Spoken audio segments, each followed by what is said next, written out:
Welcome back and welcome to a Top 10 Tuesday. I haven't done a video of a Top 10 Tuesday in a while, but this is the kind of midpoint wrap-up Top 10 Tuesday, and so this is Top 10 books I have read so far this year. This is slightly different from the tag I did the other day, which is why I decided to make both videos, because I was always going to make this video, but then the other video talked about characters and authors and surprises and things as well. So this is just the top 10 books that I've read so far this year. I've read so many amazing books this year, and I've also read so many books this year, so this was really hard to narrow down. I kind of put this list together a couple of weeks ago, and even since writing the list I've added some more books, so you may notice that there's slightly more than 10 on this list, but I'm going to go through them. Most of them I don't have physical copies of, some of them because they were audiobooks, some of them because I've given them away, some of them because they had to go back to the library. So I will just go through them as quickly as possible. If I've made a video about any of these, I will link it down below so that you can get more information on any of them. And also, I will leave the link to my blog post down below, because there are links to reviews and buy links on there as well. So you should definitely go and check out the blog post too. So let's get started. This is in no particular order. They're all amazing. First of all, I'm going to start with Boys Don't Knit by Tom Easton. I made a video about this one in my About a Books wrap-up, so I'll link that below. Love this book. Next one, a bit of non-fiction, Doing It by Hannah Witten. I think I made a video about this one as well. If not, I will leave my link to the review there, and you can find more information in the blog post about this one. But this was a non-fiction book that I read on my plane journey back from the UK when I came back in April. Another non-fiction read, and one that I still have with me here, and that is Girl Up by Laura Bates. If you haven't got this book already and you need to read anything to do with being a girl, being a woman, anything to do with growing up, anything to do with feminism, it's all in this book. It's amazing. You should read it. It's amazing. Then another book that I talked about in my last video, and I also made a whole video review of this one, and that is How Not to Fall in Love Actually by Catherine Bonetto. This was such a funny listen. I listened to this one on audiobook. It was such a well-written book. The characters were totally believable, the story was relatable, and I just loved this. It was so much fun. Another book which I have definitely made a video on, so I'll link it below, and that is A Song for Tomorrow by Alice Peterson. Alice Peterson writes these amazing emotional roller coasters of books. It will make you cry, it will make you think, but it will make you feel so optimistic and so whole, and A Song for Tomorrow was just beautiful. Then another book which is one of my favourites this year is The Sun Is Also a Star by Nicola Yoon. This was the second book from Nicola Yoon, and I read this one before reading Everything Everything to get ready for going to see the film, and I loved this one. And one of the things that I really liked about this one is the fact that it takes place all over one day, and so it was quite an intense read, and I read it all in one sitting because it was that good. Then the next book that made it to my top 10 is The Art of Being Normal by Lisa Williamson. This is a young adult book, and I made a video talking about this one as well. This is such, everyone says it's such an important read, but it is such an important read. It's just an amazing story about a character who happens to be a diverse character, but there's still this amazing storyline behind it, and it's such a well-written book, and I need to read Lisa's next book. I need to get that as soon as possible and read that definitely. Then the very first book that I read this year has made it onto my top 10. When the book sticks with you from the 1st of January, you know it's a good book. And it's not a new release, it's an older book, and that is Dash and Lily's Book of Dares by David Levithan and Rachel Cohen.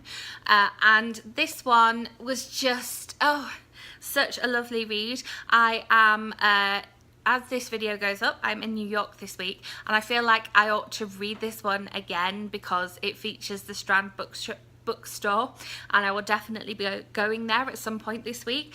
And so I'm like, shall I read it again? It would make quite a nice reread, and I imagine I would read it quite quickly because I listened to the audiobook of this one, and I'm pretty sure I listened to it all in one sitting as well. I loved this read, and I will leave a link to my review because I posted that just the other day.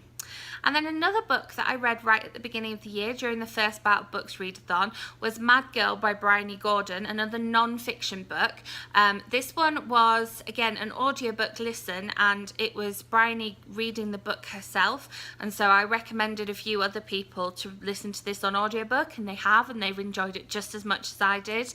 And the kind of line from the cover of it that kind of sums it up is a happy life with a mixed up mind, and I just think that that's brilliant. I loved how honest Bryony was in the book, in the whole book, and that's why it's made it onto the list, because of her honesty.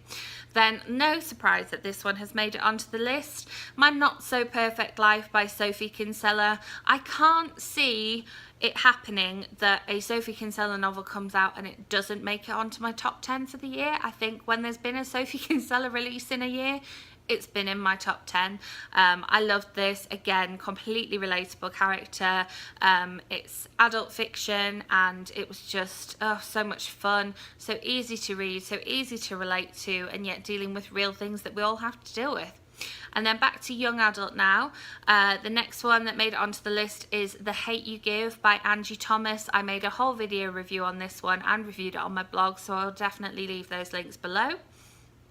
And then another one which I actually have to show you, which again I made a video about. Generally, if I love a book, I'm going to make a video about it, so you'll be able to watch my full thoughts on these on here, and that is When Dimple Met Rishi by Sandhya Menon. And I really enjoyed this one, and you'll have seen lots of other people loving this one, and you could tell it would be my kind of book anyway by the cover art. But this was a lovely YA romance with a bit more. Just a bit more. And then another one which I recently made a video about, and so recently added to this list, and that is Lobsters by Tom Ellen and Lucy Iveson.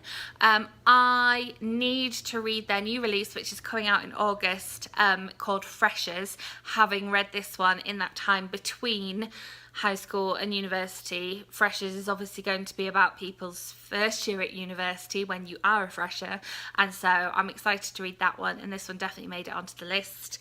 And then two kind of serialized books that I've read have made it onto the list as well, because I've so enjoyed reading the excerpts of these ones. One of them, the final excerpt, just came out, and the other one, the third out of 4 episodes, just came out. And the first one is the Picture House by the Sea series by Holly Hepburn. I'm holding up my Kindle because they are ebooks, of course, and I just saw the cover art for the paperback, which is coming out with all 4 episodes in, and I'm very excited about that one. I think I might have to get myself a copy of that one. And then the other series which I enjoyed reading at the end of last year, and the final episode I just read and was like, yay! And that is the Bridesmaids series by Erin Lawless. The final episode, the one with the white wedding, just came out, and I read it and I loved it, and it was just so much fun to read. Both of those series definitely made it onto my top 10, and we'll see if the full story of the Picture House by the Sea makes it onto my top 10 for the end of the year. So there you have my top 10 books that I've read so far in 2017. It did spill over a little bit because, as I say, I added some more, and I didn't want to take any off because they'd already made it onto the list. That wouldn't have been fair. I would really love to hear what some of your favourite books of 2017 have been so far, or if you've read any of the ones that I've mentioned here, if you loved them or hated them. It would be really good to hear your thoughts as well and see if they are the same or different to mine. If you enjoyed this top 10 or you'd like to see more top 10, please give this video a thumbs up, and if you would like to see more from me, I have a book versus movie coming up next on the channel, then do subscribe. I would love to have you on board. The My July TBR and my June wrap up will be a tiny bit late on the video front, just because I'm away and so it's easier to film when I get back. But I will probably be putting the blog posts out on time for those for the end of June and the beginning of July, so keep an eye on my Twitter or my blog for new blog posts about my June wrap up and July TBR. Okay, I will see you next time with another book versus movie video. Until then, bye.